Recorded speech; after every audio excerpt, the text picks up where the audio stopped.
Welcome back, and if you've not had your fill of dentistry so far, sorry, appalling gag, I know, they made me do it, then we've got another panel discussion coming up now, chaired by David Farbrother. Meanwhile, I've got to go and put on my blingiest Christmas dress, ready for the Christmas cocktail party at 5 o'clock. You don't want to miss that. And then we've got a presentation by Max on the impact of COVID on the for-profit healthcare sector. So without further ado, over to you, David. Good afternoon, everyone, and welcome to the HBI 2020 Dentistry Panel. Some quick housekeeping. There is a chat function today. If you have any questions for the panel, please do ask in the chat and I will invite the panelists to give a written response to any relevant questions via our Swapcard app following the session. And so to the topic in hand. At the start of this year, there was a lot of optimism around dentistry. The dental sector was seen as one of the biggest and most exciting opportunities for private operators and investors, and some in private equity saw it as fundamentally a safe bet. Dentistry was also largely unconsolidated across Europe and beyond, so we looked at the large players and asked, when will we see a truly pan-European operator? Or if you prefer, who will consolidate the consolidators? And how do you really build big? Well, a few months can change everything, and COVID, of course, has. And its effects are impossible to ignore. But for those groups which were big enough or agile enough to ride out the storm, there are calmer seas ahead. And with vaccine delivery being rolled out, thoughts are again turning to the best way to build a chain, albeit in this new normal, the benefits and pitfalls of internationalization, striking the right payer mix, staff attraction and retention, and regulatory change. All of these things and more are back on the agenda. With me today, I am delighted to welcome an expert panel with decades of experience and a breadth of knowledge. Louis Shakinovsky is chairman, shareholder, and co-founder of Global Dental Services, trading as Clove in India. In just 9 years, the Clove team has built India's largest dental chain from scratch. And if you ask him, he'll tell you it's on track to build the world's largest dental chain. The model is based on quality first, ethical dental care, and targets the burgeoning middle class who pay out of pocket. And prior to his foray into dentistry, Louis was shareholder director and M&A head at automotive glass repair giant Belron, where he oversaw 800 acquisitions over 35 years. Louis, welcome to the panel. Thanks very much, David. Looking forward to it. Sam Worley-Cohen is CEO and founder of core equity-backed Portman Dental Care. With over 140 practices, it's currently the UK's third largest group and often touted as one to watch. Could a foray outside the UK be on the cards for this rapidly expanding group? Sam, that's a rhetorical question for now, but welcome to the panel. Dr. Eddie Coyle is Clinical Director of UK Coliseum Dental. He's ex-Oasis and ex-Bupa Dental. Coliseum is considered to be ideally placed to build a truly pan-European network from its strong base. Eddie chairs CDG's medical board and also works very closely with colleagues in North American dental. And I hope you don't mind me saying this, Eddie, but you are a qualified dentist and have been for over 30 years. So as the clinician in the room, you bring not just business experience, but clinical experience to the table, which gives you a unique both sides perspective on the discussion today. Welcome, Eddie. Thank you very much, David. Very much looking forward to the discussion. And our final panelist is Ben Fairclough. Ben is a partner at LEK Consulting. He serves as global co-head of the firm's healthcare sector. He's also a member of LEK's European Regional Management Committee. Welcome. My name is David Farbrother. I'm the moderator today and the editor here at HBI. That gives me oversight of our news output and the written element of our business intelligence. Ben, I think to kick us off, you have got a scene-setting presentation. The floor is yours. Yeah, thanks, David. We have a couple of slides just to set the scene around how we have observed the international dental markets coping with the pandemic, some of the trends we've seen off the back of that. So if we turn to the next slide, one of the questions we get asked quite a lot is, do we think that the pandemic will slow down consolidation processes and put the brakes on activity? Because obviously a lot of clinics have closed at least for portions of the year, due to access restrictions imposed by governments. And our answer to that question is, we actually think, if anything, as we start to look beyond the pandemic, the experience is likely to accelerate consolidation over time. Now, we start from a position, as this page shows on the left-hand side, where even markets that people tend to talk about as being highly consolidated really aren't that consolidated. The UK and the US, as shown at the bottom of this chart, are still in the low to mid 20%. And then beyond that, in Europe, most other countries are well below that. Indeed, some very big markets aren't even on this chart at all. France, notably, doesn't even make it onto this list. It's smaller in terms of consolidation percentage than any one you see here.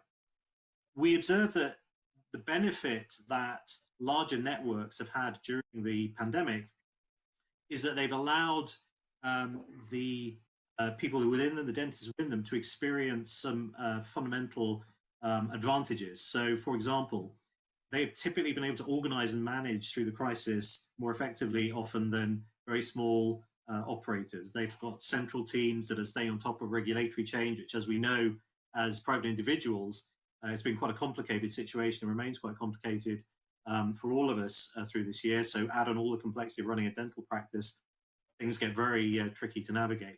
They've provided access to financing in many cases, and then they've continued to provide the things that they've traditionally provided. So access to networks of peers, to mentors, to give greater experience, access to relevant training, and crucially in many cases, accelerated access to PPE, which for a lot of clinics obviously has been vitally important, particularly as the networks have been reopening and moving back to regaining their capacity levels post-pandemic. We also see among some dentists, obviously there are many dentists who are very happy operating in their individual or small clinic environments, but we see among some dentists now greater willingness potentially to exit, either through retirement or selling to corporates, working for a bit and then exiting. Again, driven by this experience of what has been for many dentists a very complex year to navigate, a very difficult year to navigate, and often with periods of real significant economic and professional uncertainty. So from our perspective at LEK, we see a likelihood of increased willingness to consolidate. That takes us then on the second of my two slides to what are some of the lessons that we've observed from organizations that have been growing over time through consolidation, and in particular seeking to do so internationally. And I think we'll hear from people on the panel, I'm sure, some of their experiences both at a national level and an international level. Our observation working with clients who've been looking at this internationally is there are some prizes, but there are a series of risks that need to be navigated. And some of the headline lessons that we have taken away in observing how to navigate those are shown on the right-hand side of this page. The first really is to manage the whole portfolio from day one. And what we mean by that is often international expansion is typically done through M&A. Very often you end up with a portfolio that is actually a collection of multiple portfolios, either across or even within countries. And very often each of those individual portfolio components has its own problem children within it. When you aggregate up such a portfolio, you end up with a number of those challenging sites to manage, challenging potentially because they were simply always in the wrong place, or they were just subscale for their local environment. And so we certainly encourage management teams to get to grips with those on day one, post-acquisition, deal with those challenging sites, potentially integrate them into others or exit them altogether. But either way, not to leave them as sort of complex pockets of underperformance dotted around across an ever larger system, where often they can then be ignored over time because the size starts to sort of push them to the background. So we certainly encourage people to address those issues right up front. If I move around clockwise on the boxes on the right, we certainly encourage people to focus on best practices around engagement. And when we say engagement, we mean how do you engage with the clinician community, the dental community, the nurses? How do you engage with the patients? And what are the best practices that you as an organization have been defining in your best clinics and your best operators? And how can you export those to other clinics, to other countries, recognizing the requirements of national regulations and national cultural requirements as you do so? But we've certainly observed successful operators taking lessons and deploying them more broadly. But you have to do that, moving to the third box, in the context of very strong clinical governance. It has to be a heart of what you do, very strong operating control, often underpinned by investment in IT, creating greater visibility across a network, and allowing you to take KPIs and performance information and share that to drive stronger, more consistent, and better clinical outcomes and operating performance. And you hold all that together to come to the last box with strong local management teams. It's really important, obviously. Healthcare at some level is a very local business, certainly this kind of healthcare, and you want people to understand and really optimize the performance that they can provide in the context of their local and regional environments. So recruiting and retaining, crucially, those strong local operators and embedding them in your management teams and your clinical governance teams is, from our point of view, another of the key success factors. So just some very brief headlines just to get us going as we address some of these topics. David. Thanks, Ben. That's a great way to kick the session off. And I want to talk more in this session about going forwards into the new COVID-aware environment and not how we got to where we are. But it is impossible to ignore. So I'm going to briefly ask the panelists how big a financial hit they took and how business is at present. And everybody's got a slightly different spin on that, I imagine, given where they are and the kind of work they do. Sam, if I can come to you first, how is business? Business is good. I mean, if we step back to where we were at the beginning of the pandemic, we feared the length of time we'd face headwinds. But actually, we were closed for 3 months, which created a massive backlog of patients. So if we look at where we are now, we're back at 100% of performance where we were pre-COVID. And we see a big backlog in terms of patient demand and patients being dislocated out of the NHS. So right now, putting aside all the many challenges we've been through, we feel pretty optimistic about what the next 12 months looks like. And are there opportunities to claw that back? You're going to be limited by the time that it takes to clean in between seeing patients, by PPE, possibly by staffing issues at the moment. Is there opportunity for you to claw back some of that deficit? Unquestionably. I think, like all crises, there's risk and there's opportunity. And I think for operators that have an engaged workforce and have the operational control, there are huge opportunities to build market share organically, really by engaging with patients, offering something that patients can't get in some other places. So we think this is actually a fantastic opportunity to drive harder into some of the big trends around consumerization and commercialization and particularly digitalization, which the sector's been talking about for a long time, but this is a huge stimulus towards. Sure. And we might be able to pick up on that shortly. Eddie, how is business? Yeah, varied actually, because obviously across our portfolio, with the operating in the 8 European countries, we see different regulatory impacts and different trends. So our Swedish market, obviously the Swedish population took a very different approach to many other markets, but we still saw, a reduction of probably about 30% of activity in that, mainly because a lot of people couldn't or wouldn't attend from a patient point of view. And then as you start to come around, a lot of the markets were impacted by the close down that Sam has already referenced, that was also part of the UK business. The other markets tended to come back a little bit quicker, and I think in the UK in particular, we have been affected by the ongoing use of fallow time and the restrictions that cover around that. But very similar to Sam, we're now seeing a very positive trend, and I think it's about doing the right thing for your people and the right thing for your patients as well, and promoting the fact that you have taken a very proactive step towards dealing with the pandemic. The simple statement of fact is that the pandemic is here to stay for now. Okay, the great news today, the first vaccine's been administered in the UK, but that's one person, and there'll be others today, but there's still millions of people in the UK and billions globally who won't have access to that.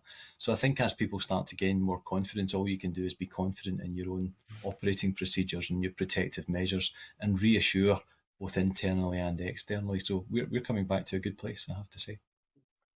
You mentioned the different jurisdictions. What about the different rules and regulations? Because I imagine they're a nightmare when you're in one country. If you were in 8 countries, and there are different rules or no rules about PPE, fallow time, what you can wear, what you have to wear, ventilation. How do you keep on top of all of that? How much of a challenge is that? It is a challenge, but we're fortunate we've got, again, it's already been referenced, if you've got great local management teams, then these guys are charged with staying abreast of that regulation. We have a very simple mantra. We have to make sure we are compliant and ready to open our doors and be in complete cooperation with government public health and recommendations as well. So we have managed to stay very, very close to what that looks like, and we monitor all of that on a very regular basis just to make sure we're doing the right thing. Louis, you're in a different jurisdiction completely to the rest of us in Europe. How is India faring by comparison with other jurisdictions? How is business for you? Well, it was a pretty dramatic event, I'm sure, for everybody. And for us, we were on record literally for a great year, a record month. And like everybody else, you had this dramatic shutdown. So we closed all of our 351 clinics on March the 19th, literally a couple of hours ahead of the official announcement.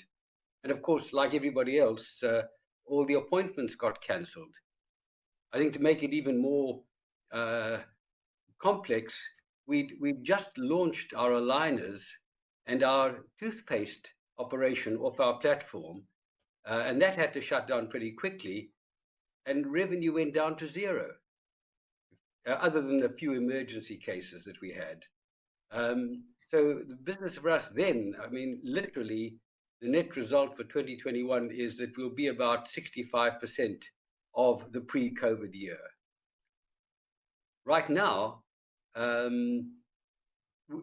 Sam, I heard, I think, opened up after about 3 months. We took about 5 months to open. We opened quite a bit more slowly, and as of now, we've got 310 of the 351 clinics that have been opened.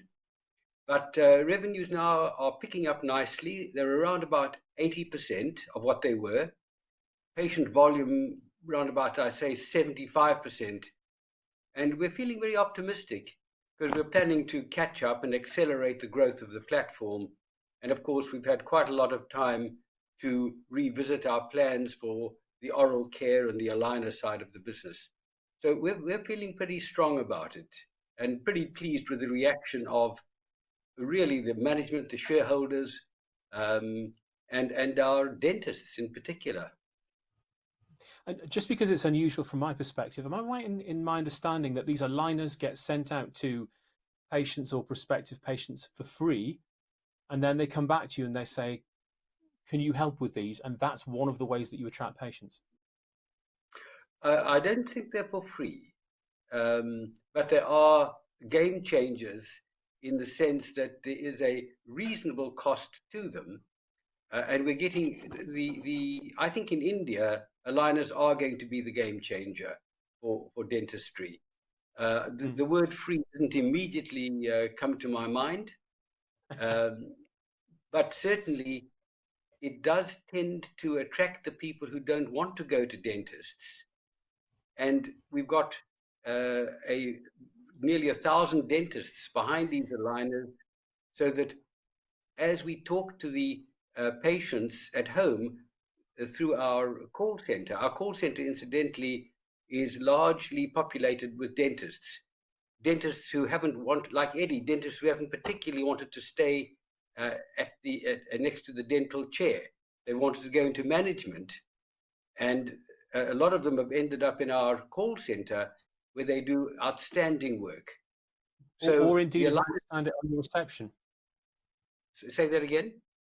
As I understand it, also you have receptionists to a dentist over in India, which is an unusual state of affairs, or it would be in Europe. Well, we don't call them receptionists. But what was quite interesting is in the early days, we looked at the Western model and got the very finest receptionists from hotels, quite expensive. And what we found is that they generally left after 2 or 3 months. And the exit interview indicated to us, David, that they felt abused. The patients came in and they wanted dental advice. and they got And I think you're, irritated with. you're going to tell me, aren't you? Forgive me for interrupting, just to move things on a little, but you're going to tell me, I think, that they wanted to see somebody medically qualified, and they do. And if they want to give abuse to someone, they're going to be less inclined to do it, presumably to They don't want to more see a junior. dentist. So effectively, we have quite a lot of junior dentists coming into the pipeline, and they are the ones that greet and meet and talk to the patients.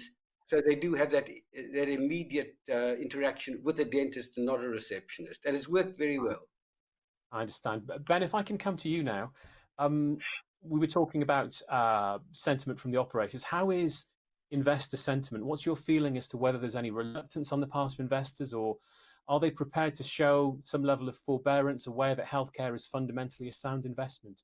Are you having lots of discussions? Has the number eased off, or are you just as busy as you always were? Busy. So I think the level of interest from financial investors in the space remains high.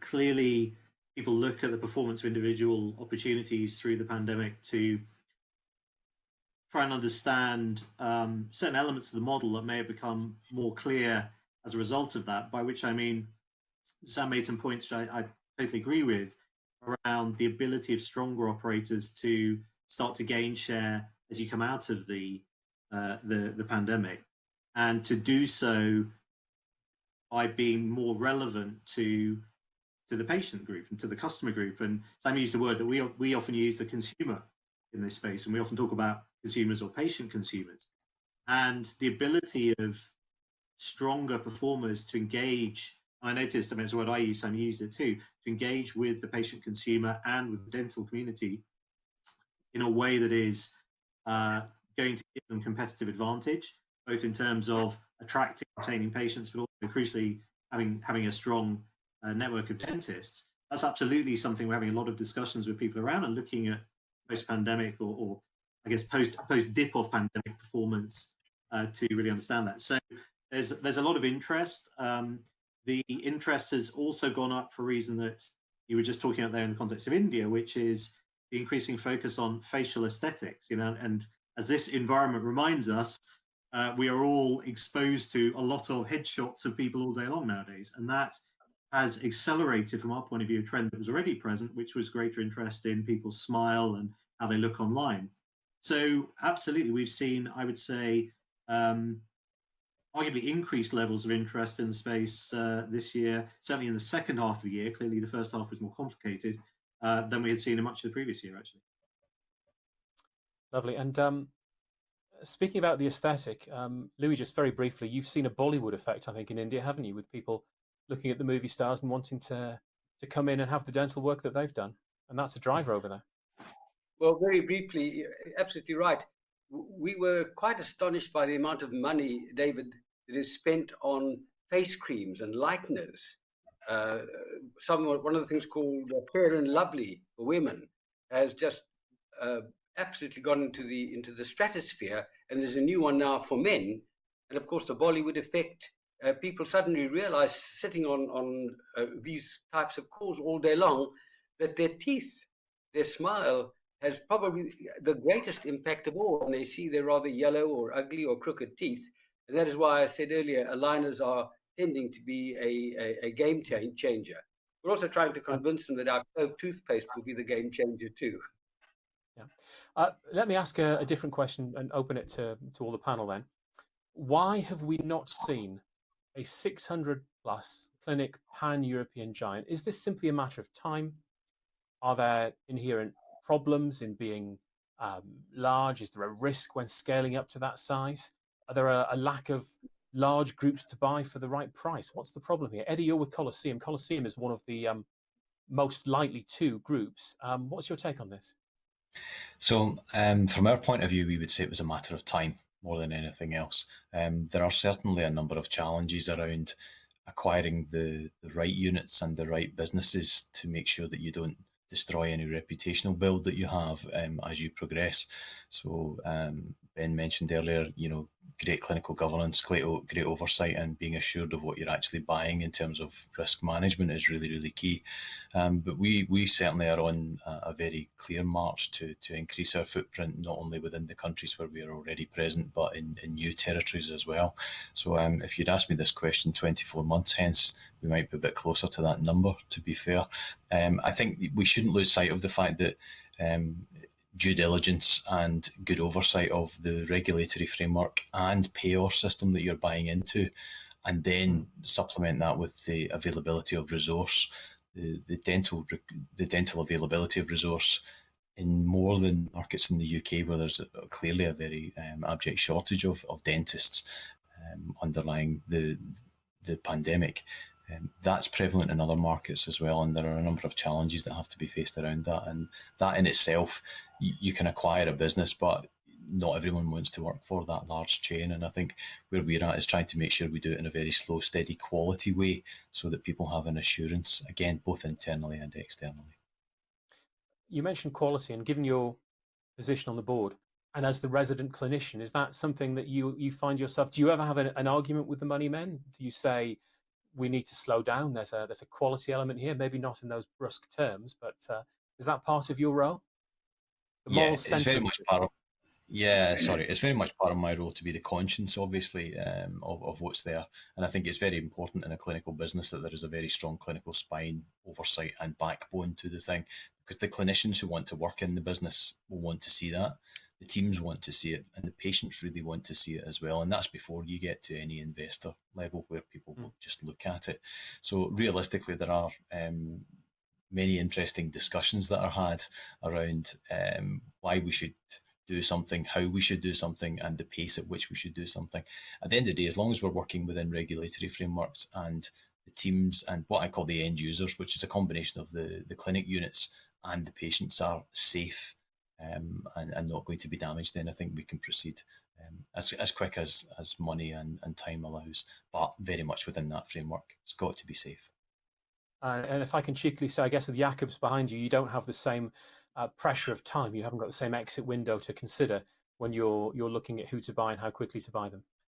No, it's been one of the fantastic things that we have is our longer term horizon allows us to take a much more holistic view of what we want to do and how we want to do it.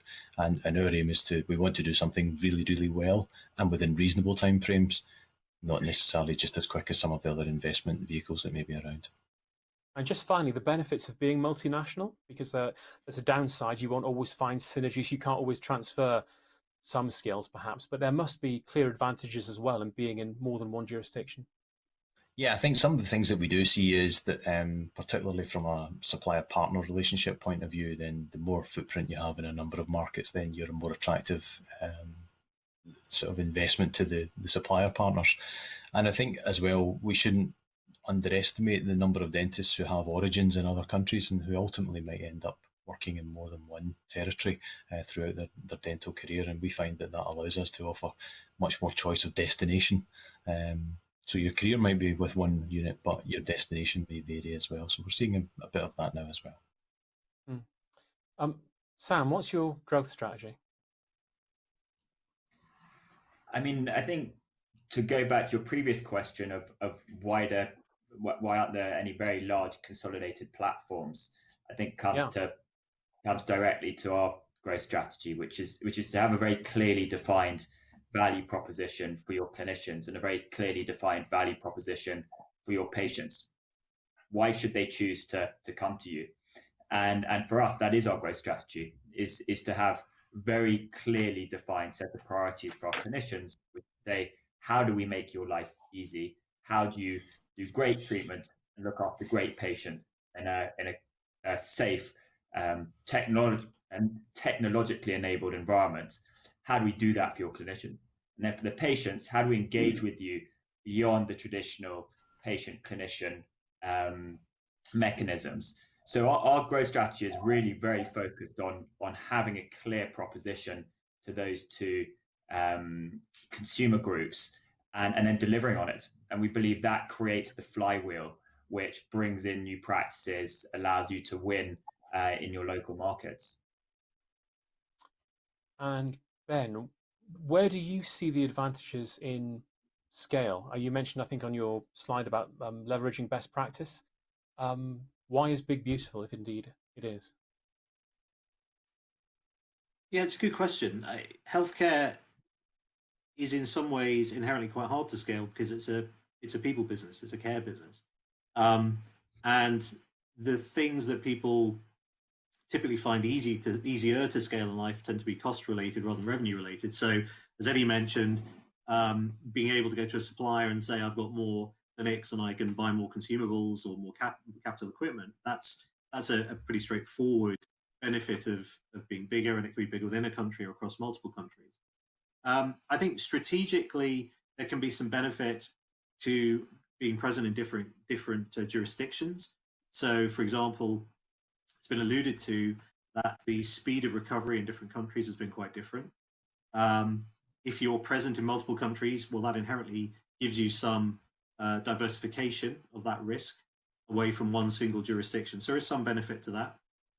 Eddie mentioned something that we're just starting to see. I think it's early days on seeing clinician transference across border, but it is something that's starting to happen with a number of European countries seeing a shortage of dentists. We think that's going to be a more interesting element of the overall proposition. But to our mind, it's really goes back to being clear on what you're good at, what you're projecting. Value proposition, I think, is part of that, and it's often tied up to this notion of how you best engage with people, whether they're dentists, whether they're patient consumers, and also data around that, and share it with the people doing the work, with the clinicians, with the practice managers, with the regional managers, with the nurses, with the hygienists, so that they can become more effective. And again, crucially, and we absolutely go back to what was being said by Eddie before, the heart of it has to be a successful clinical proposition, and then you can overlay these other elements. You can have the best booking system in the world and the best opening hours, but if somebody doesn't believe you're going to do a good job clinically, that's of no consequence. So you have to build it on a really robust clinical proposition, leverage KPI data around that, share it in a constructive and positive way with clinicians to encourage them to improve in their performance, which they want to do. They're professionals and they're doing a job that they typically love to do and want to do. So for us, it is about best practice sharing, leveraging the data. That's really at the heart of it. But there are these other elements that are starting to come through more and more diversification and starting to move people around the network. Louis, if I can come to you next. You don't actually buy dentists generally. Why not? And what is your growth strategy? David, I mean, I think we all on this panel have got a lot of experiences scaling up and buying and selling and running into trouble, and there are financial models that work for all of these. So one is respectful of everybody's strategy, but ours, we looked at the dentist giving high quality dental treatment as our product. That's our only product. And what we did is we spent about 6 years just building the in-house infrastructure, to understand the leasing, to get a hands on the corruptive element, to see how we build the quality. Ben spoke about the data management. We spent an enormous amount of time and money actually building the IP and the IT structure behind it.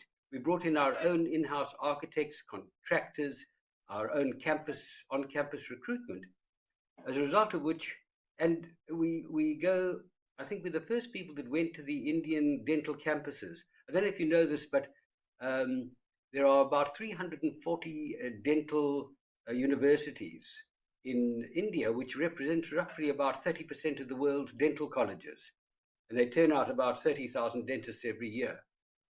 But our growth strategy has been do it yourself, in-house. We found it to be quite difficult to change ingrained habits. Culture, to us, I'm sure you'll all agree, is really the most important. And if you build a really strong ethical culture, where we got very lucky is we selected the top people, and essentially from the army. Some of our army dentists, majors and lieutenant general, are our leaders.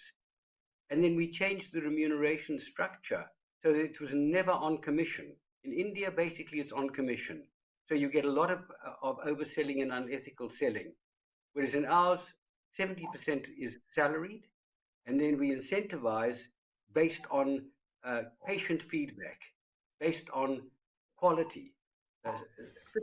15 cases are examined every single month of every dentist on our quality system.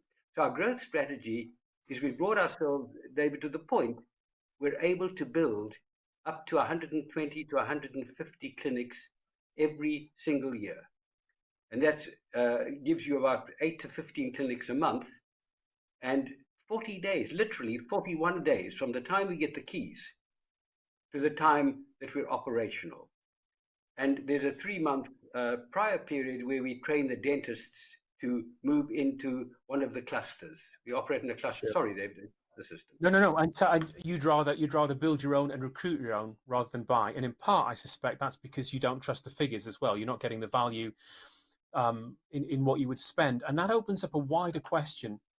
And again, it's related to COVID, about whether COVID has shifted prices. So there must be a question around how much harder it is to judge run rate and pro forma EBITDA in the current climate. If you are double-digit leveraged, if you're looking at a low teen multiple that you want to sell off, and you don't actually have the EBITDA that you're trying to spin or project entirely correctly, then there could be an inherent difficulty. And I know, I think we could all probably name 1 or 2 businesses that are currently up for sale.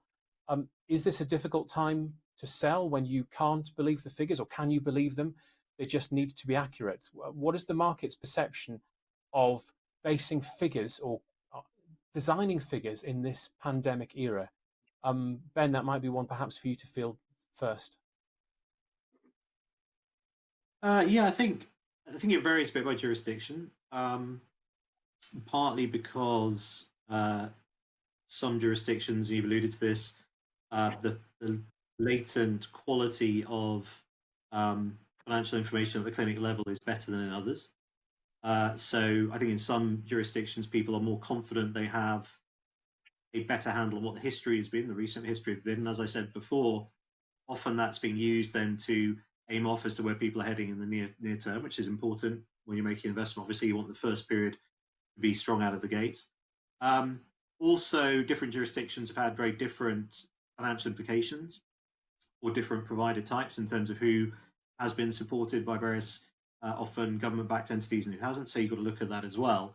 I would say, though, generally, we are finding ourselves pulled into quite a lot of discussions as people evaluate business plans a lot around speed of recovery based both on a read of fundamental supply and demand topics and the speed with which pent-up demand can be addressed by gradual improvements in capacity utilization and therefore effective supply. So we're working through that in a number of jurisdictions at the moment, a number of situations. And then we overlay on that, again, the theme that we've touched on a couple of times, which is the ability of an individual organization to perform with or potentially ahead of the market based on how strong they are in recalibrating, reconfiguring, rebooting, in some cases, the nature of their model. So I think from our point of view, certainly from a European perspective, by and large, we think it's something that is relatively can be addressed relatively well through structured analysis, albeit there are clearly open questions around the pace of recovery and, to Eddie's point, how long the pandemic continues.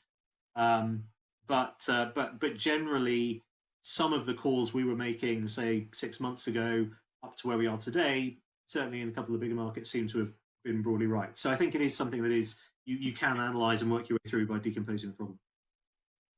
And I suspect historically we know that there have been issues. If you've got financial restructuring a year or two after you've bought something, then that could be a sign that something has gone wrong previously, and that there are certainly cases of that over the last couple of years. Sam, are you confident in prices? Where are prices at the moment? Can you still buy at 6 times and roll up and sell at 14, do you think, or are those days gone? I mean, that is a tough question to answer. I mean, I think the general thesis in Europe around getting to huge scale and having an infinite pathway is more challenged than it was 6 months ago. partly due to COVID, partly due to the relative success of players and people demonstrating the success of the model. The individual practices still have attractive fundamental qualities, and there are isolated examples of practices going for very big multiples still. So I think there are a lot of questions still up in the air. There's a bit of a battle, I would say, between the buyer and the seller in terms of what's fair price. And I think particularly in the UK, Ben talks about how different countries have supported different sectors, and when you think about how the NHS has supported the UK market, I think there are questions around are they going to fundamentally change the way they interact with dental practices, the quality and the service that they want to offer, and that's a more fundamental question around who is the payer and how are they going to pay for it. And to some of the points that Eddie talked about, it feels like there are fundamental changes afoot in the UK, and that does make it much harder to land on a really strong conviction for multiple. And do you just want to expand slightly on those changes that are afoot? Are we talking about changes to the contract? Yes, exactly. So, two things have happened. One of which is that the NHS paid between 80 and 100% of contract value while practices were predominantly closed, albeit doing telephone triage, which has created a massive backlog of patients. And I think there's a large question to be answered whether the NHS is prepared to pay for those patients twice, effectively, while the practices were closed, and now that they're open, for them to actually be treated. So some pretty basic economic questions around how those people are going to be treated, and that brings into question: is everyone going to have access? Are they going to have access to everything? And in what format? How often? And those questions are being actively looked at and considered at the moment. Sure.